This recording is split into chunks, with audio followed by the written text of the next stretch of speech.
And I think lots of things are going to... you get a green ink letter in the post. I'll be hiding behind the sofa. 8 minutes. Laura's still in Kent, in Broadstairs, with the lovely, lovely weather. Good morning, Britain. Just hours until the first flight to Rwanda is due to take off. How many refugees will be on board? Susanna Reid and Richard Madeley.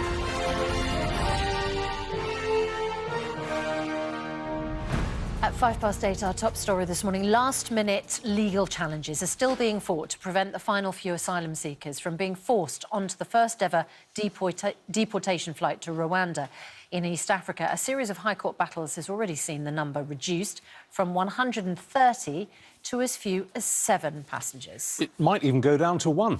Could be reduced further if the campaigners win, but the government has insisted that this plane will be taking off for Rwanda later today, around tea time, even if just 1 asylum seeker is left on board. Well, our chief correspondent, Richard Gaisford, has this report for us. There is an enormous backlash, not least as we've seen from the church, against these deportation flights.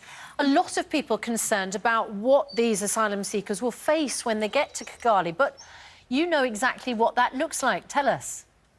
These refugees who say they think it was cruel to send them there. You've seen the conditions. What's your gut telling you about whether this will be an effective policy to put people off getting into rubber dinghies and crossing the channel? Do you think it's sufficiently a deterrent to stop them doing that? Bali, thank you very much indeed. Bizarre, though, won't it, if only 1 or 2 people, or just 1 person's on that plane when it lands and just 1 person gets off a jetliner. It's going to look strange. It's going to look strange, but we'll ask the Foreign Secretary, Liz Truss, whether, if even 1 person gets on, it's worth them continuing with the policy, because presumably she will think, and the government will think, well, this is just the beginning. They won the point on principle, yeah. Yeah, exactly right. We'll talk to Liz Truss at 8:30. Here's Pip with the rest of the day's news. Head on Good Morning Britain. She was one of the most successful... It's just gone 8:15 now. We're going to get the news, the travel and the weather wherever you're watching. See you in a moment.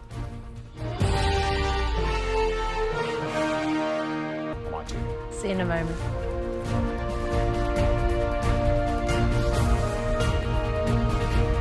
Lorraine's here at 9. Morning. Good morning to you. Well, coming up, we've got...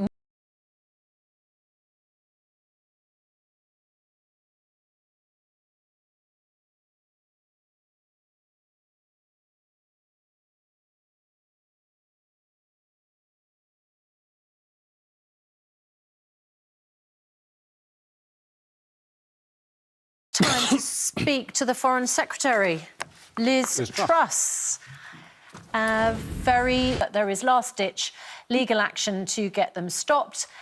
Do you expect that they will, or it will, go ahead, and how many people will be on board? Morning. That looks lovely, doesn't it? Doesn't it just? Yeah, fantastic. Gorgeous. Singer Nena Cherry's hugely influential music dominated the charts in the 80s and 90s, bringing us hits like Man, Child, Woman and 7 Seconds. A new album, The Versions, features reworkings of some of her most famous songs with pop stars including Robin, who covers Buffalo Stance. Let's have a look. You look amazing, by the way. Oh, I don't know about that. You might need to put your goggles on. You look great. It's a lovely album, and it's got some superstars on it, hasn't it?